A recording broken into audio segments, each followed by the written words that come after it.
Testing 1, 2. So I just wanted to first start by saying thank you so much for all of the people that support the Network Marketing Made Simple podcast. And I talk to so many people that want to start their own podcast and they hire this company and that company. And what I love about Anchor, which is the platform that hosts my podcast, it's free. You can create your own background music. You can edit your podcast right from your phone. And the other benefit is that Anchor distributes your podcast to Spotify, Apple Podcasts, Google Podcasts, Pocket Cast, all the other ones.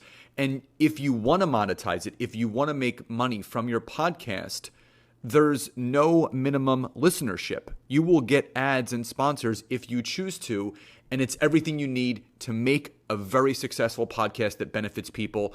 So if you haven't downloaded the Anchor app, download it and go to anchor.fm to get started, and it will change your business and your life because it'll allow you to reach that many more people.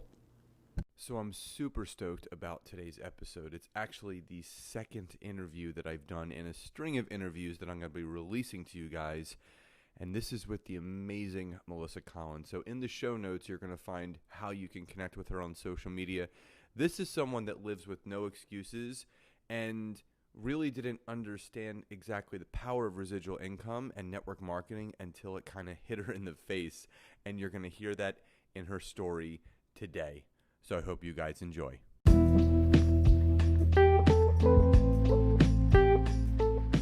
Welcome to the Network Marketing Made Simple podcast.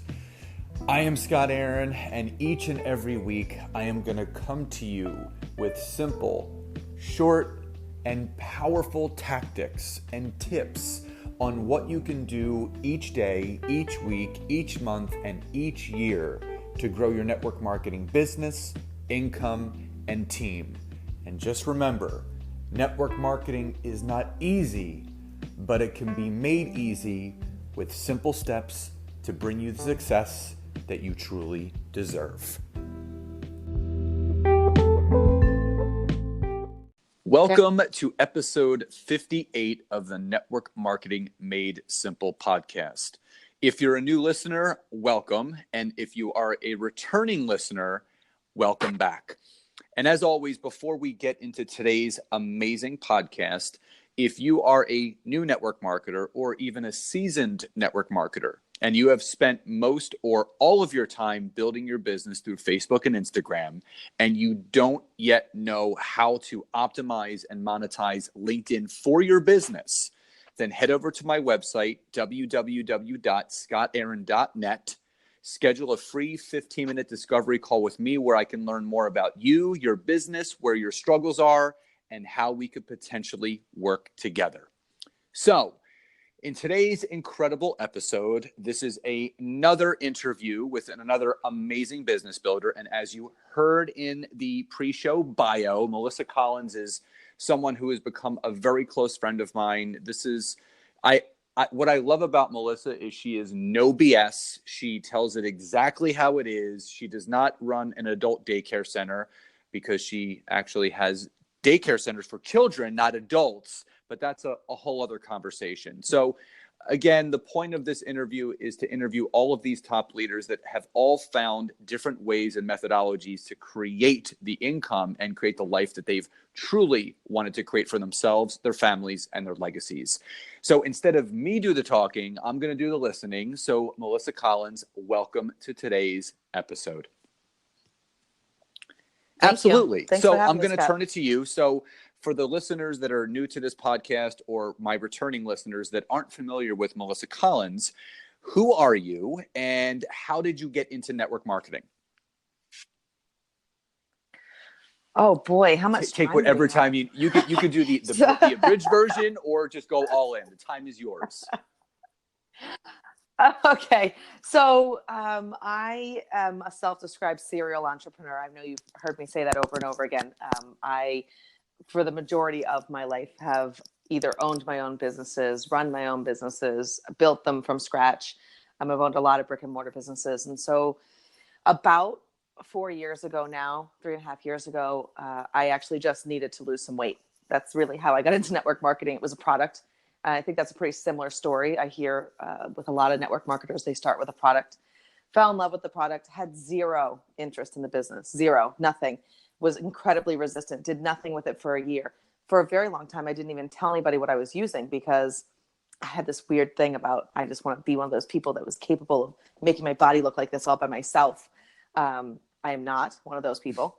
And, and then, I had shared with just a few people, my mom, my sister, people that are very close to me that wanted the same thing I had. I share a health and wellness product, and I was the worst health coach on the planet. It kind of went like this. Oh, you want this stuff? Great. Give me a credit card. I think I know how to do it. You'll get a box and there's like instructions in it. It's basically how my business started. And it went that way for about 6 months. Oh, you want this stuff? Yeah, it's really great. I'll just pick some flavors for you. They'll show up. And if you have a problem, call the company because I'm not doing this business. I did that for a long time and sort of organically shared. I had very visible results. So anyone in my life that knew me, that saw me, it was obvious something had happened. And so without trying, I built a little team and was making money. I always tell people I was taking that money. It was without trying. I was making a couple $100 a week, $200, $300, sometimes $400 a week, not really even understanding why I was making that money. I was taking it out with the little ATM card, and I love to play Texas Hold'em poker. So it was the best thing ever happened to me. It was like I get 2 free buy-ins a week. I don't know really where this money is coming from, but I now have like the body I want. I have free poker. What else does somebody need? That's awesome. Really? So that's what I was doing. And then my sister, she's not my biological sister, a very close friend, I consider her a sister, was building the business underneath me. My upline had reached down to her and she was building, which is why I was making money without doing anything. And she said, listen, I want to go to Las Vegas. I want to go to this convention and I want you to go because you get a free hotel room. Back to the poker problem. And she said, I said, well, it's really not difficult to convince me to go to Las Vegas. Scott, you ever want to hang out with me? Just call me up and say you want to go to Vegas. Perfect. I'll meet you there tomorrow. It's not a difficult sell. So I went to Vegas with the intention of never going to one of those meetings ever. Like I had seen my views on network marketing. I had seen those people at those meetings, like high-fiving and hugging and all of that stuff. And I don't high five. I'm not good at it. I don't like to hug. Like I just didn't think I was those people. Anyway, long story short, I get dragged to the meeting. And for the first time ever, I thought, well, maybe I should figure out where this money is coming from because I am using it. It is actual money.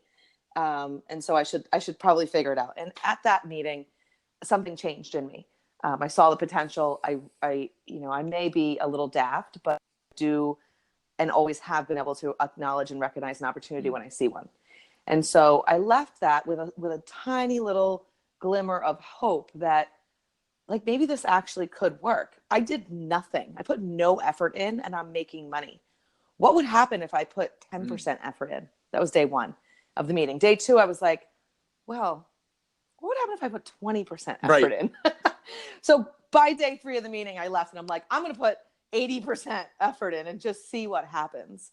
So I did. I came home and I said to my fiance at the time, my wife now, I'm going to replace your salary. I hate your boss. I just don't like her. And I don't like that she tells me when we can travel. So she laughed at me like a lot and said, okay. I mean, she's always been supportive, but she thought that was funny. She was like, that's great. Let me know when it happens. Give me a call. So and that was August of 2017. Stacey quit her job in October of 2017. I didn't give it 80%. I gave it about 180 because I really wanted her to leave her job.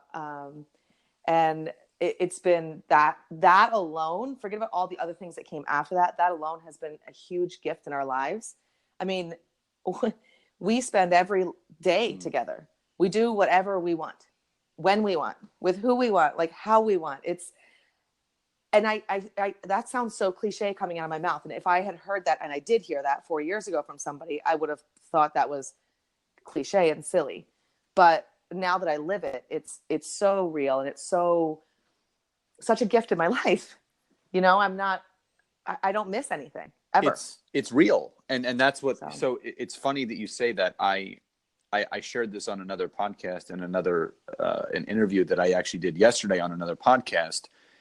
And it's so funny because I remember I was prospecting someone on LinkedIn a couple of years ago, and they were a chiropractor. And I was going through my normal spiel, just connecting with them, and we were sharing stories. And, I offered them the opportunity to join my network marketing team. And they said to me, they're like, Scott, isn't network marketing illegal?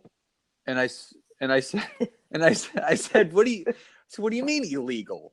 Well, aren't they like, they're Ponzi schemes and pyramids like Enron, right? And I'm like, if they are, none of these companies would exist. Like, have you ever heard of Tupperware? Right. Have you ever heard of Avon? Have you ever heard of Cutco? And she's like, yeah. I'm like, those are all network marketing companies. And I said, who's told you that network marketing is illegal?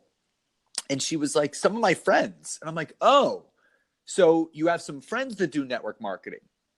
And she's like, no, they just heard it was. I said, so let me ask you this. You're more willing to believe friends of yours that have never done network marketing that it's illegal, instead of talking to someone within your industry in the wellness profession that's made multiple six figures in their career. And she goes, that's a good point.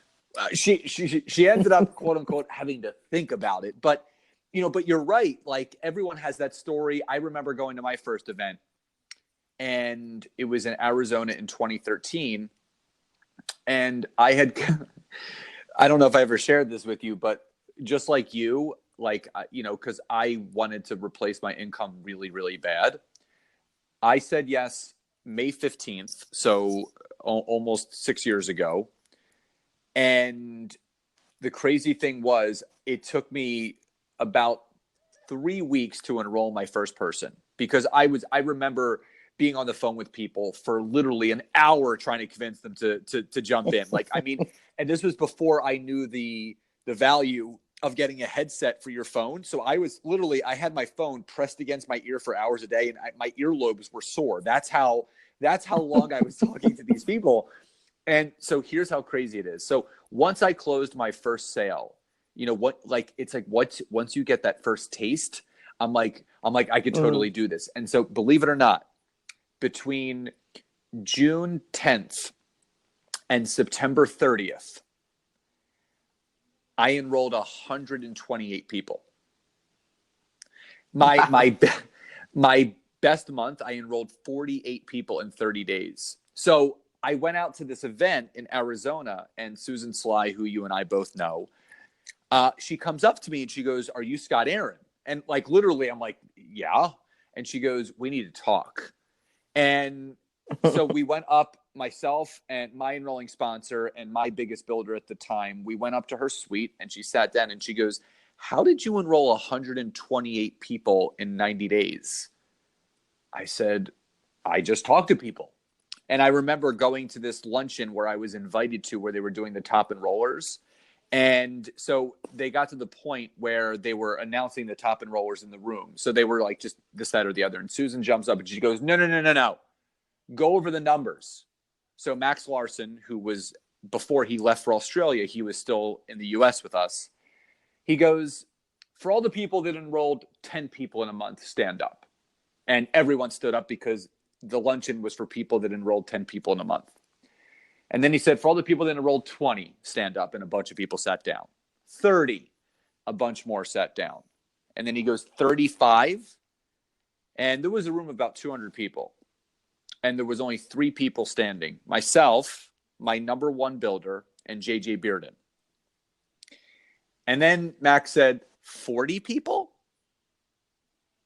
And everyone sat down except for me. And I remember him running over, and he gave me the phone. He goes, how did you enroll? And he goes, how many people did you enroll? I said, 48. And I remember Eric Coover was gasping. He's like, 48 people? And I remember it was the first time that I've ever had a microphone in my face. And they said, how did you enroll 48 people? And I said, well, it's really easy when you love something. because there's no selling involved when you can speak proudly about how something has benefited you. And, you know, the room started clapping, and it's the truth. And people think there's this big misnomer about network marketing that, you know, you have to be salesy and you're walking down the street with a trench coat with products in it. And you're like, hey, you want some? Hey, you want some? Like, it's not what it's about. Like, you get paid to connect with people. That's what it is. The more people that you can connect with and build a relationship with, the better business you're going to have. So this leads me to my next question. So even though, you know, I mean, wonderful story, because this kind of fell into your lap, but when you decided to go all in to replace, you know, your wife's income first so you can bring her home with you, what was the biggest challenge that you faced when you went all in? My own self, my own mindset. And it's taken me, we're on almost at year 4 here, and I'm just acknowledging and realizing what that was. I would say like last month, I just sort of figured it out. It was this lack of willingness, or this feeling that I was going to have a temporary fall from grace, or a temporary lack of social, I don't know what the right word is. It's like this, you feel like you're going to be one of those people. People say that a lot. Or like, I don't want people, I've been a professional my whole life. I've been, you know, in the corporate world, I've owned big businesses. People look up to me. I've been a leader in my community. I've run for a public office. I'm like, I'm going to sell shake on myself. There was that thing. Like, and that really does happen. It's an actual real thing, right? There is this sort of temporary moment where people close to my life said to me, what the hell are you doing? What are you actually, what is going on? Like, this is weird. And that happens to everybody. And here's the thing. People either get through it and find success, or they don't. There is no in between. People either allow what those people say to them to knock them down and ruin their dreams, or they don't. And what happened to me was, so Stacey quit in October. We went on a European cruise. A week before we went, I had talked to who basically said that to me. She's a very close friend, close enough I consider her family. And she said, what are you doing? People are going to think you're just so, like, this is ridiculous. How stupid. Nobody makes money at that. I mean, you're just like ruining your reputation. She took all of those little voices in the back of my head, which don't talk real loud because I'm a pretty confident woman, but she just brought them right out. And it took me to a dead stop for a full week. Dead stop, full stop, not doing this, stop doing everything. And then we leave on this vacation.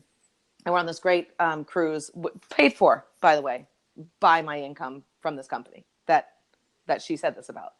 So Stacey and I were engaged at the time, and we ended up in France, in Cannes, France, and we wanted to get our engagement rings from Cartier. We wanted the Cartier love ring. So I said, actually, it's cheaper to buy it in France because we don't have to pay that. Right. So let's go do that. Then we could say we bought our rings like in the most expensive shopping district in the world. It was super exciting. I don't know if you've ever been there. It's gorgeous. So we walk down, we get our rings, and then we go to this beautiful beach club. We're sitting there, and this guy is bringing us fruit and mimosas, and I've got my Cartier bag, and I'm like, I had this moment on the French Riviera where I was like, I looked at my wife and I said, all of this was paid for by this business. And that person that said that to me is at home in her shitty job, broke, and not really happy. I just decided, like, I hear what she, because I'm like not having to ask anybody where I need to be, not even having to work and having a paycheck come in. Why do I care what she thinks? I don't. And so ever since that moment, that was like my big aha moment. Ever since that moment, and I love that moment is attached to my wedding day all the time. It's on my hand. And it reminds me constantly that I really am bulletproof at this point. You could say almost anything to me. I just do not care what anybody thinks. Like, we have an incredible life. Our son was just accepted to a boarding school, high school that he wants to go to in New Hampshire. We live in Connecticut. And I have the option now, and I am selling our house so that we can live closer to him. And nothing else was going to change in my life. I can work from wherever I am. And we didn't have to ask a boss. We don't have to confer with anybody. All we have to do is figure out how to sell this house. Someone needs to come buy the house and we're out of here. So hoping for that. So if anybody needs a house in Connecticut, I got you covered. It's really great.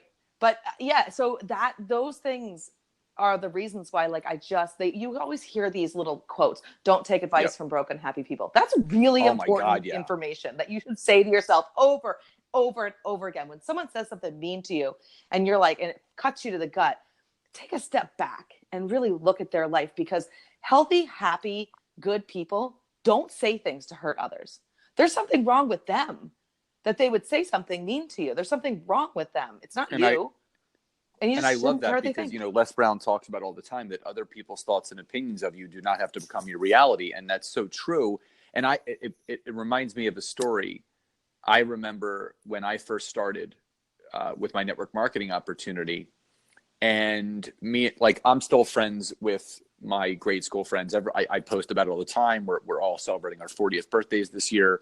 We've all been friends since we were 5 years old. Like, literally, we've been friends for 35 years. And I remember this was about 6 years ago. I had just started network marketing, and I was posting and all the stuff that people do. And we went out to this favorite restaurant of ours, and I was sitting with like 5 or 6 of my friends, and like normal conversation. And my one buddy turns to me and he goes, "Dude, what the hell are you doing on social media?" And I said, "What do you mean?" He goes, "You're posting about all these shakes and these cleanses and these before and afters. Like, what are you doing?" And I told him what I was doing. And then my one buddy said to me, "Why don't you just start your own supplement company? Why do you need to partner with a company that already exists?" And I'm like, I don't know. It seems like a good idea. And then they're like, "Well, what's the compensation?" Like, literally, they were like, it was like rapid fire questions, and I couldn't answer any of it. And I literally like stood up, I dropped a $20 bill, and I walked out. And I remember getting back in my car and I started crying, because the people that I wanted to support me the most and be so excited and happy for me were the people that were pushing the hardest against me doing it. Always that way, Scott. Always that way in the beginning. And my dad was like, "What are you doing? This is ridiculous." Like, he was really rough on me in the beginning. And my dad is I'm the best dad. Yeah. Like, he's awesome. And he just didn't understand. And that's okay. And and it didn't really bother me that. I mean, he wasn't mean to me. He was just like, like, it's one of those things. And are you sure? But now, and when I share my victories with him, he's like super proud of me. So people don't know what they don't know. And it's so valuable to learn the skill of just giving them some grace and just feeling empathy for them, because frankly, I just, and this is going to sound I don't know if it's going to sound awful or conceited or what, but like, I feel empathy for you because I have an incredible life and I love every single day. And every day I watch you post on Facebook that you're tired, you worked 80 hours, you didn't see your kids, you missed a game. You can't tell me that you can't say anything bad about my network marketing company when you're posting those things. I'm sorry. That's my definition of crazy. I mean, you're working 40, 50, 60, 80 hours a week. You're still broke. You can't make a $300 decision, and you can't even make it to your kid's game. I just can't take your advice. And that's, but I think what people need to understand that are hearing this, obviously they're hearing 2 great stories right here. So if you're listening to this, you're not alone. Your family and your friends will reject this opportunity. But just when you realize that it's normal and it's okay, you have to keep going. Like, and I talk about this on social media all the time, that there are millions upon millions of ways of how to succeed. And there's only one way to fail, and that's to quit. And if you don't quit, you're going to find a way of how to succeed. So, kudos to you for continue to keep going no matter what. And I think, that's what this is all about. It's being resourceful, it's being resilient, and it's never stopping in what you're looking to achieve, which brings me to my next question. So when you do have someone that wants to build, so I say, "Melissa, okay, let's do this, let's run." What's your typical onboarding process with your team as far as setting that person up for success? So what could one expect when they're starting to build this business? Yeah. On my team with me. So here's what I learned about network marketing that I extrapolated from all my years of brick and mortar. When I came into network marketing, I felt very confused, right? I'm a hard worker, Scott. I am a hard worker. I have done things and worked hundreds and hundreds of hours a week to build stuff. If I really want something, I am going to do it if it kills me. It's just who I am. So when I decided to go all in with this, I was like up Monday morning at 5 a.m. in my office. I'm like, all right, what do I do? I'm here. I'm ready to work. I'm willing to work 20 hours a day. What do I do? And there was not a clear path. So I listened to podcasts. I watched trainings. I did all the things. And it was like, it just wasn't clear enough for me. And so I've designed a program called Project Freedom. And on my team, I run that every 3 months. So when it's a very intensive, because I feel like there needs to be a 3-month training program. That's what it takes. And it's a very intensive training. People sign up for it. There's a bunch of requirements. Like you have to be signed up for an event. You have to stay at a minimum order. You have to commit to this for 3 months. You have to make it to our meetings. And like you said in the beginning, like I don't baby people. So you commit to show up to the meetings. If you don't show up, you're out. Bye. Build on your own. Like come on. If we're running together, then we're running together. I show up sick. I show up with my hair messy. I show up when I show up. So, and that's the biggest thing in network marketing, I think, is the ability to show up, because sometimes you don't want to show up, right? I had a meeting last night. I had the longest day yesterday. I was exhausted. I did not want to show up. I put my comfy clothes on, make myself feel better, made a cup of tea, and I showed up anyway. And so that's what we do. So we have this, we have sort of 2 different programs. We have Run to Manager and we have Project Freedom. Project Freedom is for people who come on and they say, I want to replace my income. I want to do this thing. I want to run with it. We put them into Project Freedom, and they get a checklist, they get a training, and they get, I don't want to say babied, but they get intense attention from me in their first 3 months. And frankly, if you're a network marketer listening to this and you have builders, it took me a long time to get to this point, but if you want my attention, like I'm busy. Okay. I run another business. I have a kid. I've got a wife. I've got a big team. I'm busy.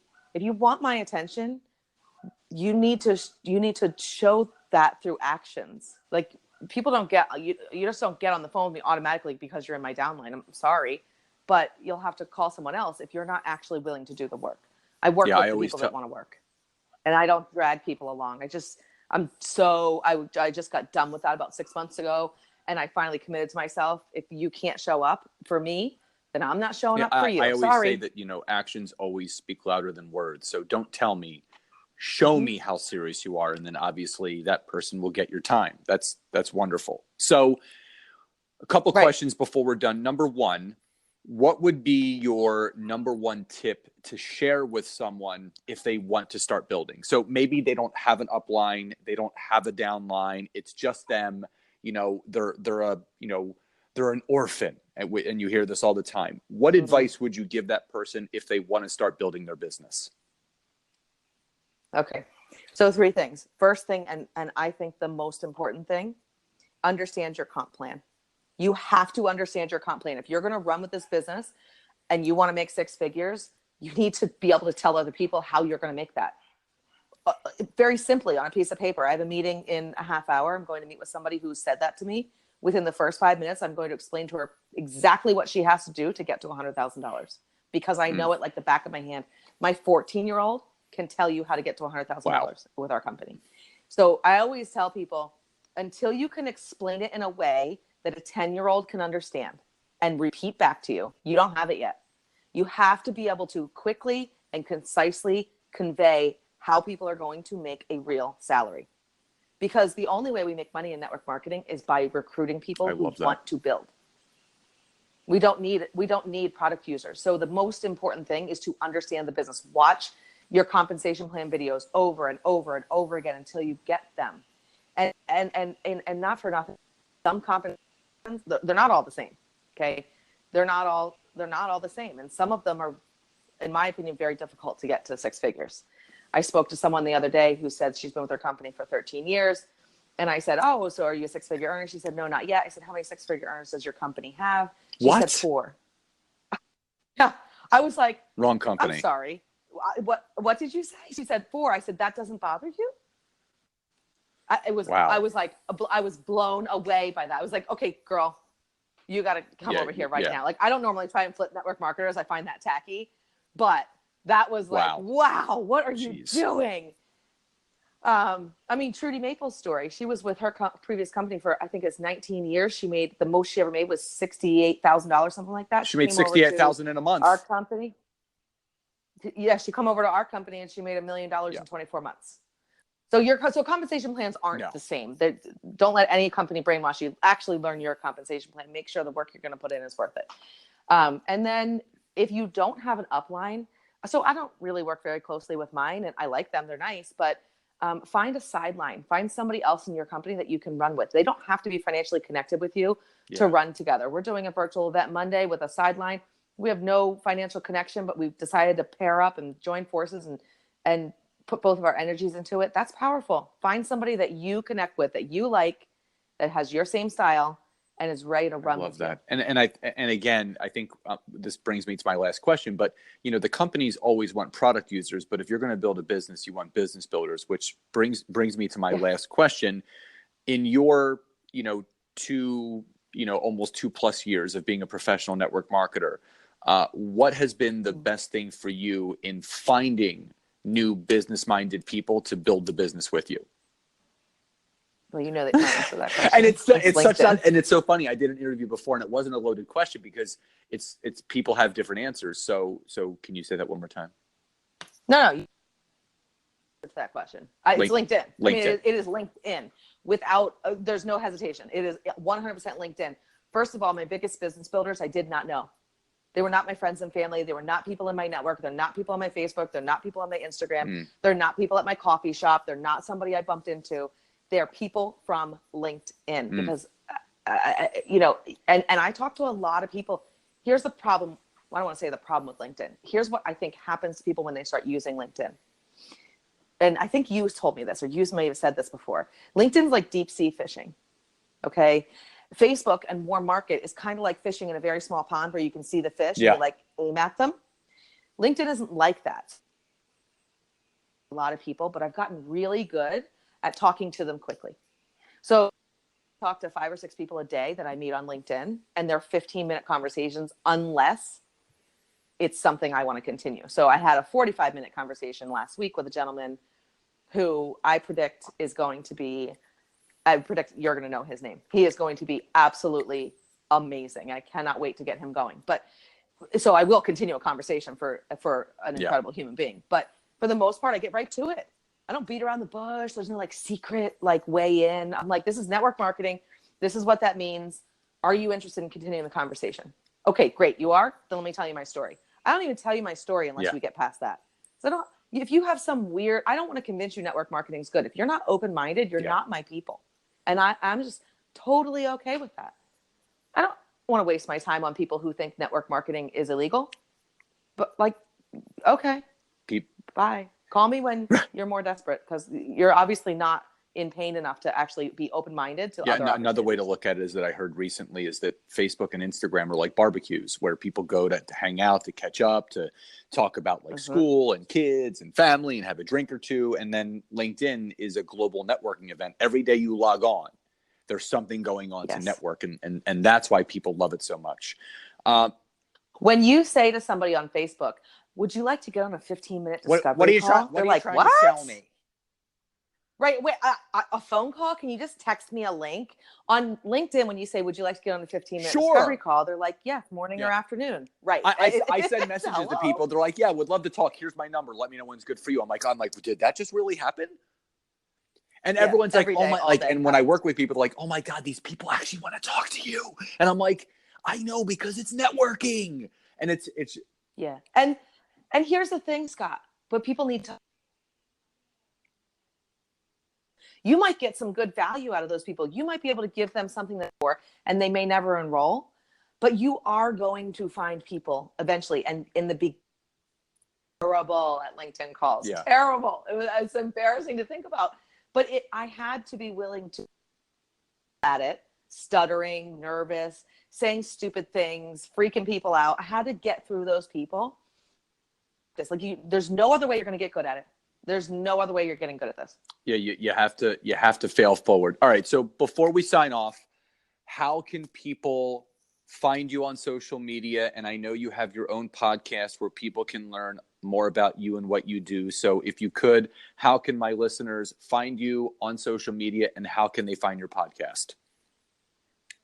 Sure. So on social media, I'm Melissa Collins on Facebook and Instagram and LinkedIn.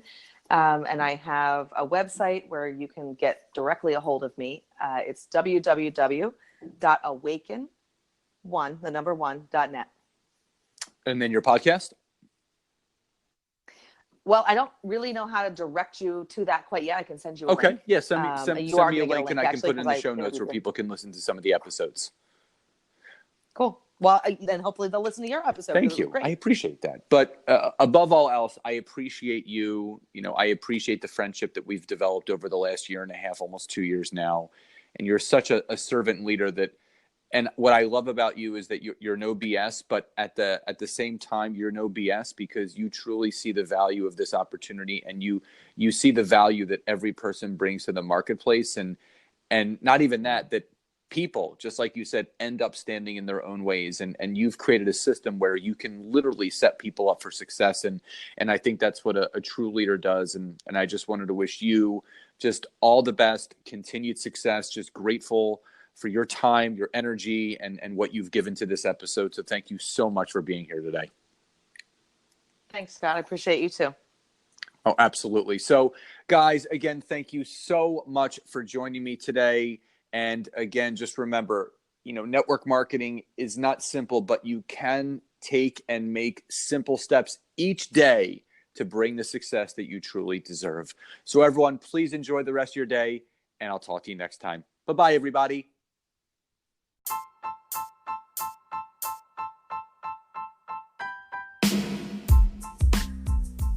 So again, thank you so much for checking out today's episode. And if you can go over to Apple Podcast or iTunes and leave me a 5-star rating, write a review, and share this with anyone that you feel could benefit from this, I would be so grateful.